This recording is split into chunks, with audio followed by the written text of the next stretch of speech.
नमस्कार, मैं हूँ सारिका पंकज। आप सबके लिए कहानियाँ लेकर आती हूँ और आज मेरी कहानियों के पिटारे से जिंदगी के सबसे चटक रंग, प्रेम की, मोहब्बत की कहानी निकालूंगी। कैसा है ये प्रेम, कैसे हैं ये लवर्स, कितना अनोखा या कितना सामान्य है उनका प्रेम, ये तो कहानी सुनने के बाद ही आपको मालूम होगा। आइए जानते हैं निर्मल वर्मा की लिखी कहानी लवर्स। कैसे हैं इनके लवर्स, सुनते हैं। एल्प्स के सामने कैरिडोर में अंग्रेजी अमरीकी पत्रिकाओं की दुकान है। सीढ़ियों के नीचे जो बित्ते पर की खाली जगह है ना, वहीं पर आमने सामने 2 बेंचें लगी हुई हैं। इन बेंचों पर सेकंड हैंड किताबें, पॉकेट बुक, उपन्यास और क्रिसमस के वक्त क्रिसमस कार्ड भी मिला करते हैं। दिसंबर, पुराने साल के चंद आखिरी दिन, नीला आकाश, कपकपाती करारी हवा और तभी कत्थई रंग का सूट पहने एक अधेड़ किंतु भारी दिल डॉल के व्यक्ति वहां आते हैं। दुकान के सामने खड़े होकर ऊबी हुई निगाहों से इधर उधर देखते हैं। उन्होंने पत्रिकाओं के ढेर के नीचे से एक जर्द पुरानी फटी हुई मैगजीन उठाई है। मैगजीन के कवर पर एक लेटी, एक अर्धनग्न युवती का चित्र है। वो एक चित्र दुकान पर बैठे लड़के को दिखाते हैं और आंख मारकर हंसते हैं। लड़के को उस नंगी स्त्री में कोई दिलचस्पी नहीं है वैसे, किंतु ग्राहक तो भाई ग्राहक होता है और उसे खुश करने के लिए वो भी मुस्कुराता है। कत्थई सूट वाले सज्जन मेरी ओर देखते हैं, सोचते हैं शायद मैं भी हंसूंगा, किंतु इस दौरान में लड़का सीटी बजाने लगता है। धीरे धीरे लगता है सीटी की आवाज उसके होठों से नहीं, उसकी छाती के भीतर से आ रही है। मैं दूसरी ओर देखने लगता हूँ। मैं पिछली रात सो नहीं पाया था और सुबह भी जब अक्सर मुझे नींद आती है, वो उस वक्त आई नहीं थी। मुझे यहाँ आना था और मैं रात भर यही सोचता रहा कि मैं यहाँ आऊँगा, कैरिडोर में खड़ा रहूँगा। मैं उस सड़क की ओर देख रहा हूँ जहाँ से उसे आना है, जहाँ से वो हमेशा आती है। उस सड़क के दोनों ओर लैंप पोस्टों पर लाल फेस्टून लगे हैं, बांसों पर झंडे लगाए गए हैं जो आए दिन विदेशी नेता इस सड़क से गुजरते हैं उनके लिए। जब हवा चलती है, फेस्टून गुब्बारे की तरफ फूल जाते हैं। आकाश झंडों के बीच सिमट आता है, नीले लिफाफे सा। मुझे बहुत सी चीजें अच्छी लगती हैं। जब रात को मुझे नींद नहीं आती है तो मैं अक्सर एक एक कर कर इन चीजों को गिनता रहता हूँ जो मुझे अच्छी लगती है, जैसे हवा में रंग बिरंगे झंडों का फरफराना, जिसे चुपचाप प्रतीक्षा करना। अब ये दोनों बातें हैं। मैं प्रतीक्षा भी कर रहा हूँ, उसे देर भी नहीं हुई है। मैं खुद जानबूझकर समय से पहले आ गया हूँ। उसे ठीक समय पर आना अच्छा लगता है, न कुछ पहले न कुछ बाद में, इसलिए मैं अक्सर ठीक समय से थोड़ा पहले आ जाता हूँ, क्योंकि मुझे प्रतीक्षा करना, बल्कि देर तक प्रतीक्षा करते रहना बहुत अच्छा लगता है। धीरे धीरे समय जो है वो पास सरक रहा है। एक ही जगह पर खड़े रहना, एक ही दिशा में ताकते रहना, ये शायद ठीक नहीं है। लोगों का कौतूहल जाग उठता है। मैं कैरिडोर में टहलता हुआ एक बार फिर किताबों की दुकान के सामने जाकर खड़ा हो जाता हूँ। कत्थई रंग के सूट वाले सज्जन अब जा चुके हैं। इस बार दुकान पर कोई ग्राहक नहीं है। लड़का एक बार फिर मेरी ओर ध्यान से देखता है और फिर मैली झाड़न से पत्रिकाओं पर जमी हुई धूल पोंछने लगता है। कवर पर धूल का एक टुकड़ा आ सिमटा है। बीच में लेटी हुई युवती की नंगी जांघों पर धूल के कण उड़ते हैं। लगता है वो शायद सो रही है। फुटपाथ पर पत्तों का शोर है। ये शोर मैंने पिछली रात को भी सुना था। पिछली रात हमारे शहर में तेज हवा चली थी। आज सुबह जब मैं घर की सीढ़ियों से नीचे उतरा तो मैंने इन पत्तों को देखा था। कल रात ये पत्ते फुटपाथ से उड़कर सीढ़ियों पर आ ठहरे होंगे। मुझे ये सोचना अच्छा लगता है कि हम दोनों एक ही शहर में रहते हैं। एक ही शहर के पत्ते अलग अलग घरों की सीढ़ियों पर बिखर जाते हैं और जब हवा चलती है तो उनका शोर उसके और मेरे घर के दरवाजों को एक संग खटखटाता है। कितना प्यारा एहसास है ना। ये दिल्ली है और दिसंबर के दिन है और साल के आखिरी पत्ते कॉरिडोर में उड़ रहे हैं। मैं कैनॉट प्लेस के एक कॉरिडोर में खड़ा हूं और प्रतीक्षा भी कर रहा हूं कि वो आती होगी। मैं जानता था वो दिन आएगा जब मैं एल्प्स के सामने खड़ा होकर प्रतीक्षा करूंगा। कल शाम उसका टेलीफोन आया था। कहा था कि वो आज सुबह एल्प्स के सामने मिलेगी। उसने कुछ और नहीं कहा था। उस पत्र का तो कोई जिक्र ही नहीं किया था जिसके लिए वो आज यहाँ आ रही है। मैं जानता था कि मेरे पत्र का उत्तर वो नहीं भेजेगी। वो लिख नहीं सकती, मैं लिख नहीं सकती। एक दिन उसने ऐसा कहा भी था। उस दिन हम दोनों हुमायूं के मकबरे पर गए थे। वहां वो नंगे पांव घास पर चली थी। मुझे नंगे पांव घास पर चलना अच्छा लगता है, ऐसा उसने कहा था। मैंने उसकी चप्पलें हाथ में पकड़ रखी थी। उसने मना किया। इट इज नॉट डन, उसने अंग्रेजी में कहा था। ये उसका प्रिय वाक्य था शायद। जब कभी मैं उसे धीरे से अपने पास खींचने लगता हूँ ना, तो वो अपने को बहुत हल्के से अलग कर देती है और कहती है इट इज नॉट डन। मैंने उसकी चप्पलों को अपने रुमाल में बांध लिया था। रुमाल का एक सिरा उसने पकड़ा, दूसरा मैंने। हम उस रुमाल को हिला रहे थे और चप्पलें भी बीच हवा में ऊपर नीचे झूल रही थी। मकबरे के पीछे पुराना टूटा फूटा टेरेस था। उसके आगे रेल की लाइन थी। बहुत दूर तक जमुना थी जो बहुत पास दिखती थी। उसके नंगे सांवले पैरों पर घास के भूरे तिनके और बजरी के दाने चिपक से गए थे। मेरी ऐनक पर धूल जमा हो गई थी, लेकिन मैं रुमाल से उसको नहीं पोंछ सकता था क्योंकि रुमाल में चप्पलें जो बंधी थी और उसके पांव अभी तक नंगे थे। तब मैंने उसकी उन्नाबी साड़ी के पल्ले से अपनी ऐनक के शीशे साफ किए। वो नीचे झुकाई थी और उसने धीरे से पूछा था, तुम यहाँ पहले कभी आए थे क्या? हाँ, मैं अपने दोस्तों के संग आया था ना। क्या किया था? उसने मेरी ओर झपकती आंखों से देखा। दिन भर फ्लैश खेली थी, मैंने बताया उसे। और क्या किया था? उसके स्वर में आग्रह था। शाम को बियर पी थी, वो भी गर्मी के दिन थे। तुम पीते हो? हाँ, मैंने कहा ना मैं पीता हूं। किसी ने देखा नहीं?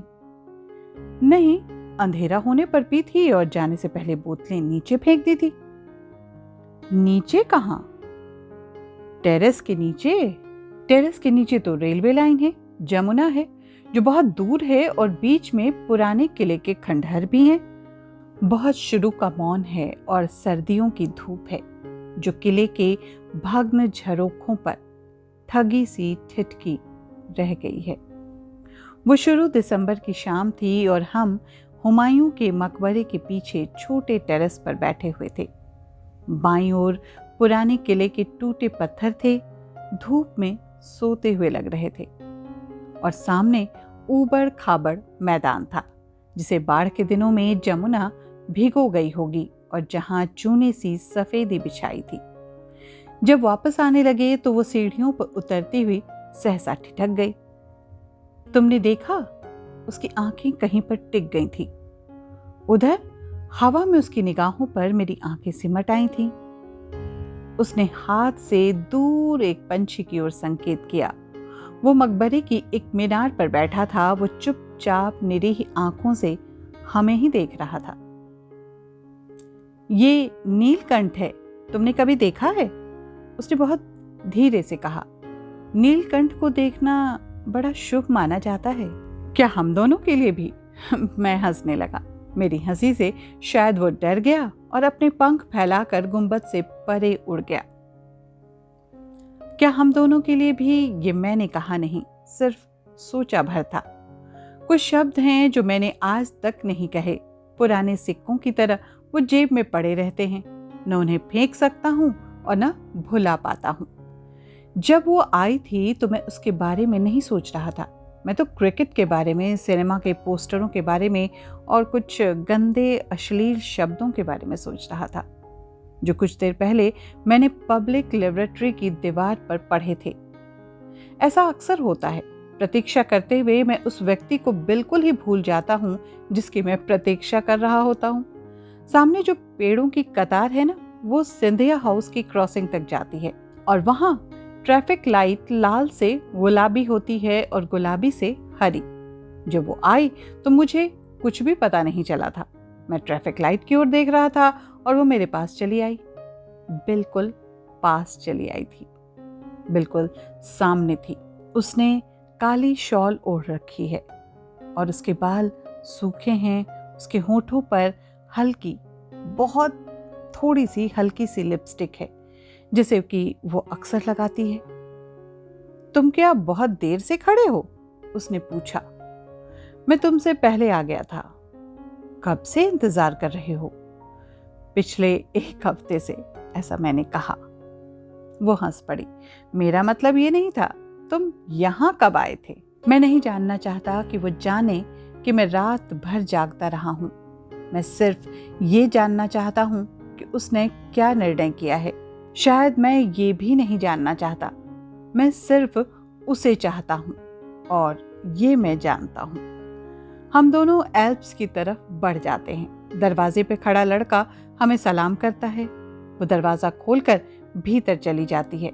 मैं क्षण भर के लिए बाहर ठिठक जाता हूँ। लड़का मुझे देखकर मुस्कुराता है। वो हम दोनों को पहचानने भी लगा है शायद। उसने हम दोनों को कितनी बार यहाँ एक साथ आते हुए देखा है। एल्प्स के भीतर अंधेरा है, या शायद अंधेरा नहीं है, हम बाहर से चुके आए हैं इसलिए सब कुछ धुंधला धुंधला सा लग रहा है। बाहर दिसंबर की मुलायम धूप है, जबकि कभी दरवाजा खुलता है, धूप का एक सांवला सा धब्बा खरगोश की तरह भागता हुआ घुस जाता है और जब तक दरवाजा दोबारा बंद नहीं होता वो पियानो के नीचे दुबका सा बैठा रहता है। आज अखबार में देखा? उसने पूछा। ना, मैंने ना में सिर हिला दिया। बस शिमले में बर्फ गिरी है, कल रात इतनी सर्दी थी। उसने कहा। मैं सारी खिड़कियां बंद करके सोई थी। कल रात मैं जागता रहा था, मैंने सोचा, और बाहर सूखे पत्तों का शोर होता रहा था। दिसंबर के दिनों में बहुत से पत्ते गिरते हैं, रात भर गिरते रहते हैं। तुमने बर्फ देखी है निंदी? उसने पूछा। हाँ देखी है। क्यों? सच? आश्चर्य से उसकी आंखें फैल गईं। तब मैं बहुत छोटा था, अब तो कुछ याद भी नहीं रहा। मैंने कहा। तुम अब भी छोटे ही लगते हो, उसने हंसकर कहा, जब तुम फुल स्लीव्स का स्वेटर पहनते हो, खास करके उस वक्त। और तभी उसने अपना छोटा सा पर्स पास की खाली कुर्सी पर रख दिया और अपने दोनों हाथ शॉल से बाहर निकाल लिए। वो मेरे स्वेटर को देख रही थी, मैं उसके हाथों को देख रहा था। उसके दोनों हाथ मेज पर टिके हैं, लगता है जैसे वे उससे अलग हों। वो बहुत नर्वस है, आधे खुले हुए आधे भिजे हुए। लगता है वो किसी अदृश्य चीज को पकड़े हुए हों जैसे। हम कोने में बैठे हैं जहां वेटर ने हमें नहीं देखा है। सुबह इतनी जल्दी बहुत कम लोग यहाँ आते हैं। हमारे आसपास की मेज कुर्सियां खाली पड़ी हैं। डांसिंग फ्लोर के दोनों ओर लाल शेड से ढके हुए लैंप जला दिए गए हैं।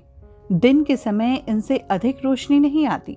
जो रोशनी आती है वो सिर्फ इतनी ही कि आसपास का अंधेरा दिख सके।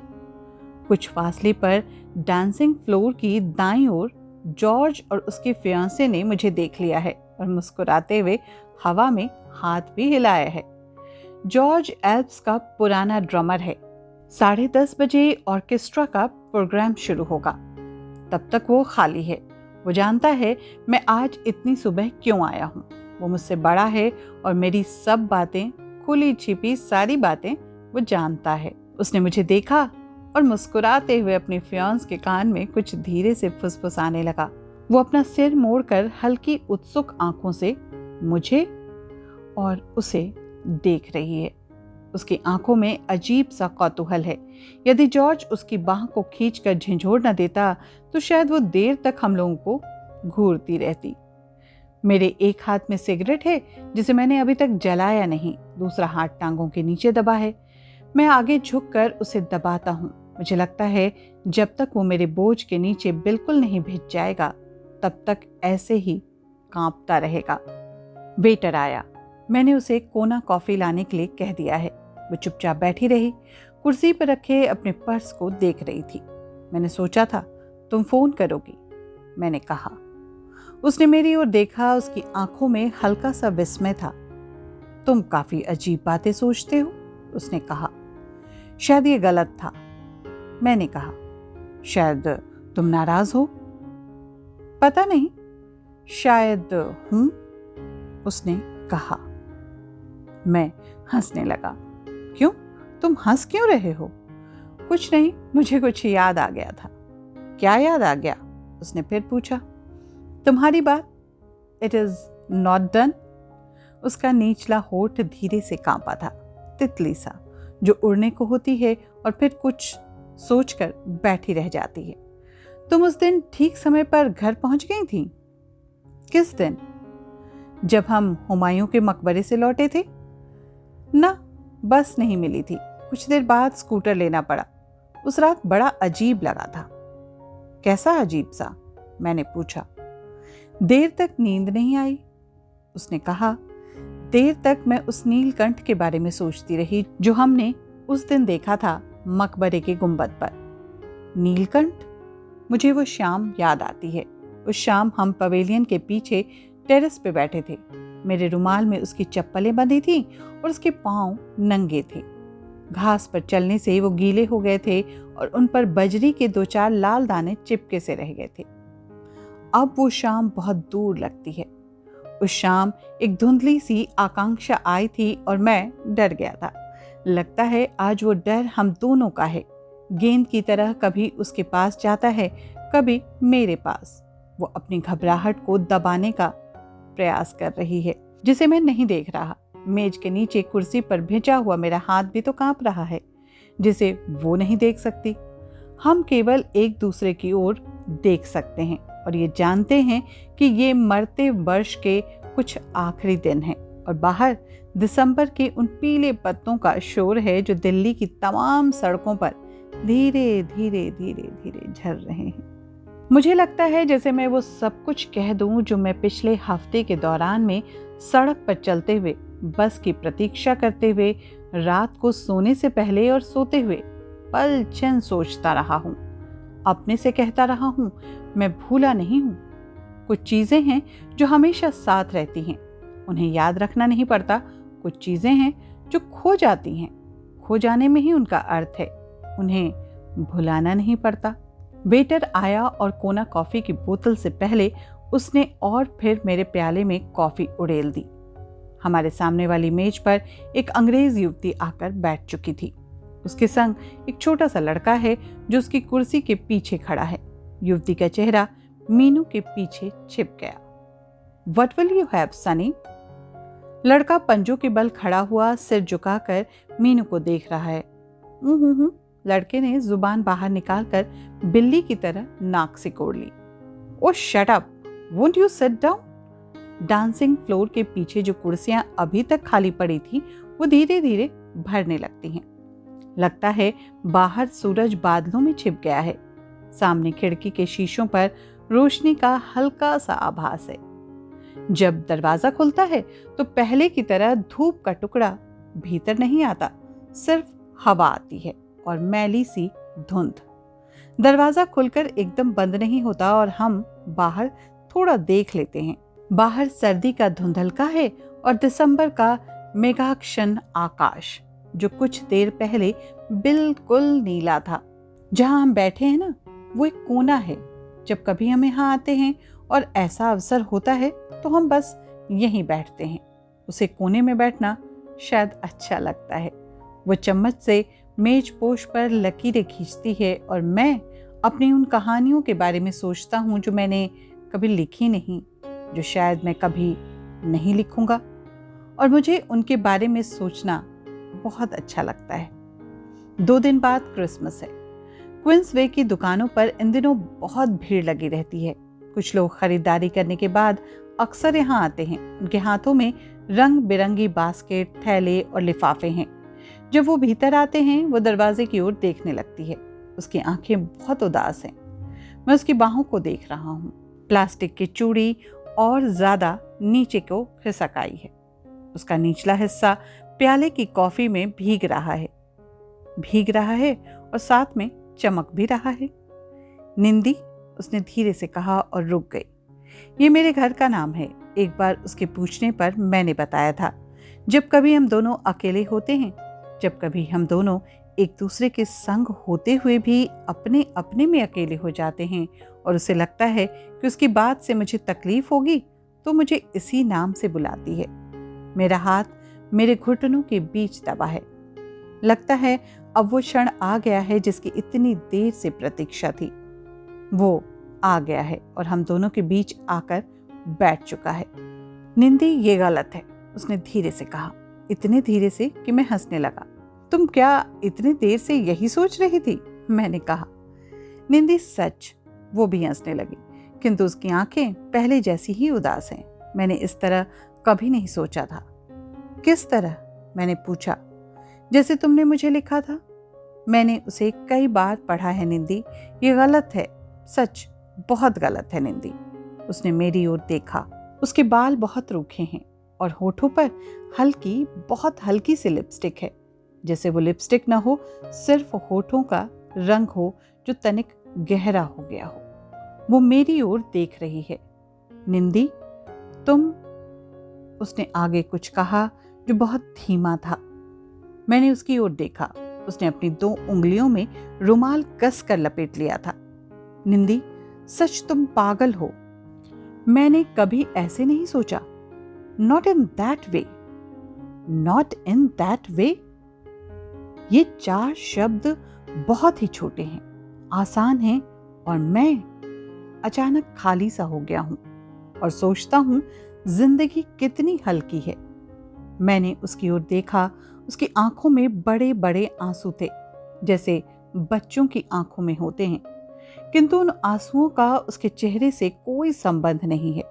वो भूले से निकल आए हैं और कुछ देर में ढुलकने से पहले खुद ब खुद सूख जाएंगे और उसे पता भी नहीं चलेगा। लेकिन शायद कुछ है जो नहीं सूखेगा। मैं कल रात यही सोचता रहा था कि वो अगर ना कह देगी तो क्या होगा।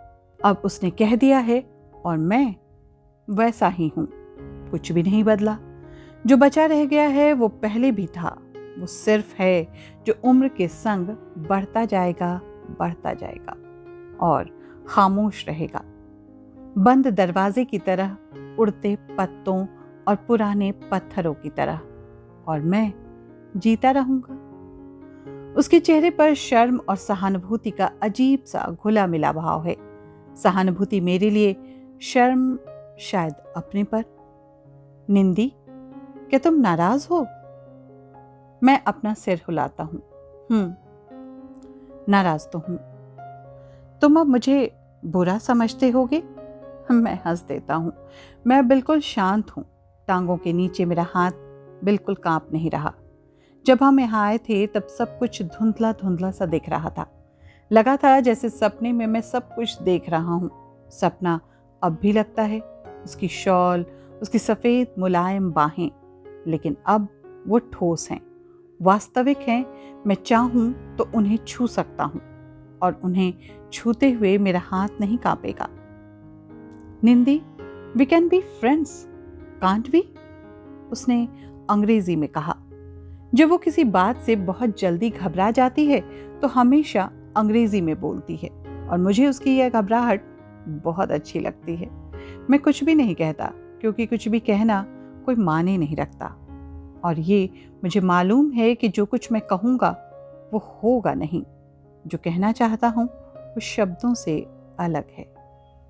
इसलिए 15-20 वर्ष बाद जब मैं दिसंबर की सुबह को याद करूँगा तो शब्दों के सहारे नहीं, याद करने पे बहुत सी बेकार निरर्थक चीज़ें भी याद आएंगी। जैसे वो क्रिसमस के 2 दिन पहले की सुबह थी। हम एल्प्स में बैठे थे और बाहर दिसंबर के पीले पत्ते हवा में झड़ रहे थे। क्योंकि ये कहानी नहीं है, ये कुछ ऐसी बातें हैं जिनकी कहानी कभी नहीं बनती। यही कारण है कि मैं बार बार मन ही मन दोहरा रहा हूँ। ये वर्ष के अंतिम दिन हैं, बाहर दुकानों पर क्रिसमस और न्यू ईयर के कार्ड बिक रहे हैं। ये दिल्ली है, हमारा शहर। बरसों से हम दोनों अलग अलग घरों में रहे हैं, किंतु आज की सुबह हम दोनों अपने अपने रास्तों से हटकर इस छोटे से कैफे में आ बैठे हैं। कुछ देर के लिए, कुछ देर बाद वो अपने घर जाएगी और मैं जॉर्ज के कमरे में चला जाऊंगा। सारी शाम पीता रहूंगा। सच, निंदी कांट बी फ्रेंड्स। उसके स्वर में भीगा भीगा सा आग्रह है। मैं मुस्कुराता हूँ। मुझे एक लंबी सी जम्हाई आती है और मैं उसे दबाता भी नहीं। अब मैं बिना शर्म महसूस किए उसे कह सकता हूँ कि कल सारी रात मैं जागता रहा था। क्या सोच रहे हो? उसने पूछा। बर्फ के बारे में, मैंने कहा। तुमने कहा था ना कि शिमले में कल बर्फ गिरी थी। हाँ, मैंने अखबार में पढ़ा था और मैं देर तक तुम्हारे बारे में सोचती भी रही थी। रात भर बर्फ गिरती रही और मुझे पता भी नहीं चला था। इसीलिए कल रात इतनी सर्दी थी, मैं अपने कमरे की सारी खिड़कियां बंद करके सोई थी। उसने बताया कि जब कभी शिमले में बर्फ गिरती है तो दिल्ली में हमेशा सर्दी बढ़ जाती है। कुछ देर पहले मैं एल्प्स के आगे खड़ा था। मैं पहले आ गया था और ट्रैफिक लाइट को देख रहा था। मैंने 10 तक गिनती भी गिनी थी। सोचा था यदि 10 तक पहुंचते पहुंचते बत्ती का रंग हरा हो जाएगा तो वो हाँ कहेगी, नहीं तो नहीं। किंतु अब मैं शांत हूं। और निंदी, उसने कहा, तुमने यदि पत्र में न लिखा होता तो अच्छा रहता। अब हम वैसे नहीं रह सकेंगे जैसे कि पहले थे। और मैं जागता रहा था। मैंने सोचा, तुमने नहीं सुना? कल रात देर तक दिल्ली की सूनी सड़कों पर पत्ते भाग रहे थे। मैंने कहा, मैं खिड़कियां बंद करके सो गई थी। उसने बताया, और मुझे सपने में हुमायूं का मकबरा भी दिखाई दिया था। तुम जोर से हंसे थे और बेचारा नीलकंठ डर से उड़ गया था। हम दोनों चुप बैठे रहे। कुछ देर बाद उसकी पलकें ऊपर उठी। क्या सोच रहे हो? उसने पूछा। मैं चुपचाप उसकी ओर देखता रहा। बर्फ के बारे में, मैंने धीरे से कहा। हम उठ खड़े होते हैं, ऑर्केस्ट्रा शुरू होने वाला है और हम उसके शुरू होने से पहले ही बाहर चले जाना चाहते हैं। दरवाजे के पास आकर मैं ठहर जाता हूँ और आखिरी बार पीछे मुड़कर देखता हूँ। मेजपोश पर वो लकीरें अब भी अंकित हैं जो अनजाने में उसने चम्मच से खींच दी थी। उन लकीरों के दोनों ओर 2 प्याले हैं जिनसे हमने अभी अभी कॉफी पी थी। वो दोनों बिल्कुल पास पास पड़े हैं और कुछ देर तक वैसे ही पड़े भी रहेंगे जब तक कि बैरा उन्हें उठाकर ले नहीं जाएगा। वो 2 कुर्सियां भी हैं जिन पर हम इतनी देर से बैठे रहे थे और जो अब खाली हैं। कुछ देर तक वो वैसे ही खाली प्रतीक्षारत पड़ी रहेंगी। जॉर्ज के फियांसे ने मुझे देखा है। वो मुझे देखती हुई शरारत भरी दृष्टि से मुस्कुरा रही थी। वो समझती है हम दोनों लवर्स हैं। जॉर्ज ने शायद उसे बताया होगा। जॉर्ज स्टेज पर ड्रम के आगे बैठा है। कुछ ही देर में ऑर्केस्ट्रा शुरू हो जाएगा। जॉर्ज ने भी मुझे देख लिया है। वो धीरे से ड्रम स्टिक हवा में घुमाता है। गुड लक, उसने कहा और धीरे से आंख दबा दी। मैं बाहर चला गया। बाहर बादल छट गए हैं। कॉरिडोर में धूप सिमट आई है। एल्प्स के बाहर अंग्रेजी पत्रिकाओं की दुकान पर कुछ लोग जमा हो गए हैं। सामने क्वींसवे के दुकानों के आगे भीड़ लगी है। क्रिसमस रिडक्शन सेल की तख्तियों पर टंगे रंग बिरंगे रिबन हवा में हिलने से फरफराने लगते हैं। उनके पीछे दिसंबर का नीला आकाश फैला है। मुझे एक लंबी सी जम्हाई आती है और आंखों में पानी भर जाता है। क्या बात है? उसने पूछा। कुछ नहीं, मैंने कहा। मुझे कुछ क्रिसमस कार्ड्स खरीदने हैं, मेरे संग आओगे? उसने पूछा। चलो, मैं बिल्कुल खाली हूं, मैंने कहा। हम दोनों क्वींसवे की ओर चलने लगते हैं। जरा ठहरो, मैं अभी आता हूं। मैं पीछे मुड़ गया और तेजी से कदम बढ़ाता हुआ अमरीकी पत्रिकाओं की दुकान के सामने जा खड़ा हुआ। पुरानी पत्रिकाओं का ढेर मेरे सामने बेंच पे रखा था। मैं उन्हें उलट फेर कर नीचे से एक मैगजीन उठा लेता हूँ। वही कवर है, जो अभी कुछ देर पहले देखा था वही बीच वाला दृश्य है, जिस पर अर्धनग्न युवती धूप में लेटी है। क्या दाम है? मैंने पूछा। लड़के ने मुझे देखा, दाम बताया और मुस्कुराते हुए फिर सीटी बजाने लगा। कालजयी कहानियों की श्रृंखला में आज आपने सुना निर्मल वर्मा की कहानी लवर्स। निर्मल वर्मा आधुनिक हिंदी साहित्य में प्रकृति और प्रेम के अनूठे कथाकार हैं। आपने कहानी, उपन्यास, नाटक, निबंध, यात्रा संस्मरण जैसी विधाओं में खूब लिखा और साहित्य सेवा के लिए पद्म भूषण सहित मूर्ति देवी साहित्य अकादमी और ज्ञानपीठ जैसे प्रतिष्ठित सम्मानों से नवाजे गए। आपको ये कहानी कैसी लगी? कमेंट में जरूर बताइएगा, हमें इंतजार रहता है आपका। और आप अब इंतजार करिए अगले रविवार का। अगले रविवार को एक बार फिर मिलूंगी कालजयी कहानी के साथ। तब तक के लिए अनुमति दीजिए। नमस्कार।